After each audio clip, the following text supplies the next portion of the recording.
In good fortune, a well-meaning but inept guardian angel named Gabriel meddles with the lives of a rich capitalist and a struggling gig worker that soon gets out of hand.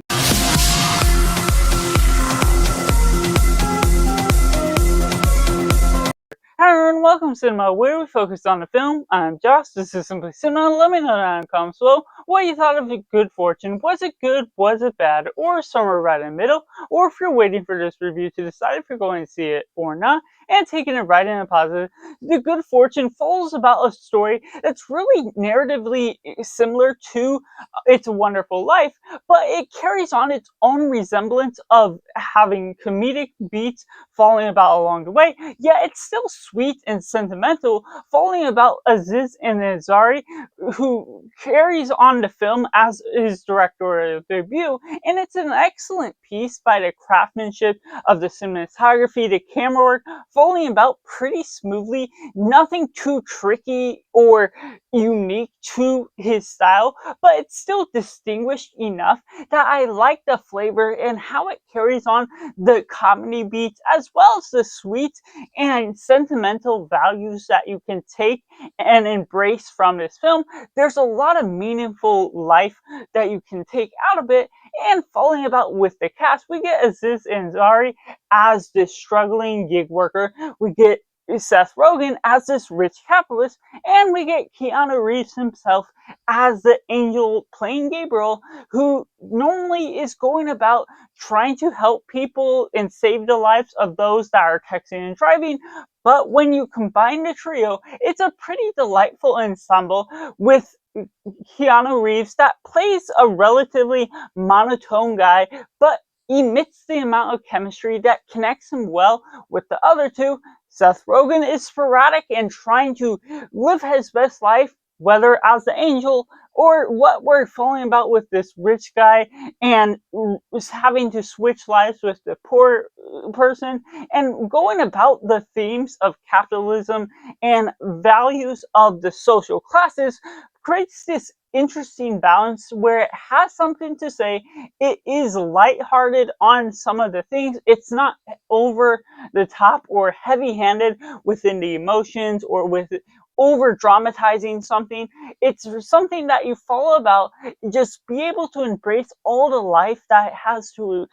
emit from its presence, but still has a pretty tight script that carries on some jokes that hit harder than I expected, while really delivering on never tripping up, never interrupting all of the sweet and sentimental moments that you can carry about along the way. Which takes me into the mix elements. If you're someone that isn't into this form of comedy with Seth Rogen or other things that you just don't necessarily connect to this style of comedy, what the trailer offers is what will carry on throughout the film. And of course, some of the better jokes can be spoiled within the trailer itself because of what it has to sell, but there still is a fair bit of jokes carrying on throughout that kept me entertained, kept me intrigued by certain twists or turns that will carry about along the way. So it is a film that could hit or miss for some people, just generally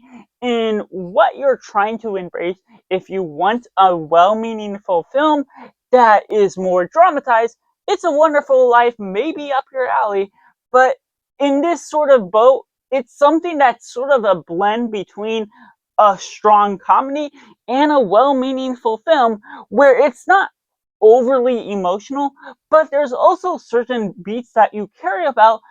take things for granted that will sort of suspend your disbelief a little bit, but keep you grounded still in a bit of reality that takes place with these angels that are trying to take control of everything. You're not necessarily navigating the whole system of how all these angels works, how it connects to the rest of the world. It's just secluded within this one city and following about, brushing throughout a timeline that is pretty extensive but goes pretty quickly, carries about a nice tone to what you're following about, depending on if you're wanting more to the story or if this is just satisfactory as it is. And taking it into the negatives, I feel this film could leave some more room to digest certain aspects of the ideas that we're revolving over. I feel the way it extends over a long period of time due to certain circumstances and how we're dealing with the idea of money,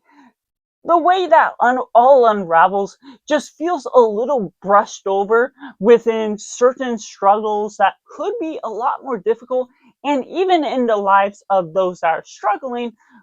it's always seemingly coincidentally good and easy to some certain standard, to where yes, you're seeing them struggle, but you're never fully seeing a disgusting version of them, something where it's hard to get clean or hard to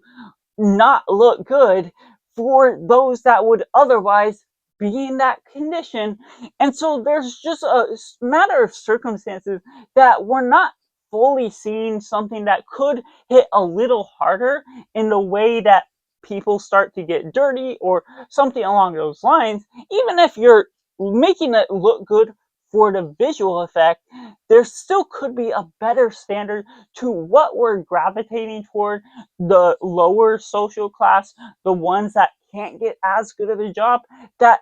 they will end up being someone that is stinky or can't do something to the extent that the rich people can. And so the way we diverge into different ways, or there's certain circumstances where there's a stretch of a few weeks and you're not fully getting the grand picture of all the struggles they overcame across the week, because you constantly see people eat out even when they're poor, or doing all these different things that will put them in a tough situation that they already in, and yet they're able to get by, get through all these different extenuating circumstances that they otherwise probably shouldn't be able to in this poor social class, without getting into the details that should be able to really diverge the story in a different direction, maybe show something more enlightening or more depressing within the drama that otherwise could still carry on the comedic tone because of the circumstances with the angel. But there's just certain things that disrupt the flow because of some of the reality that takes a backseat in certain areas of what you're ultimately looking at, the grander picture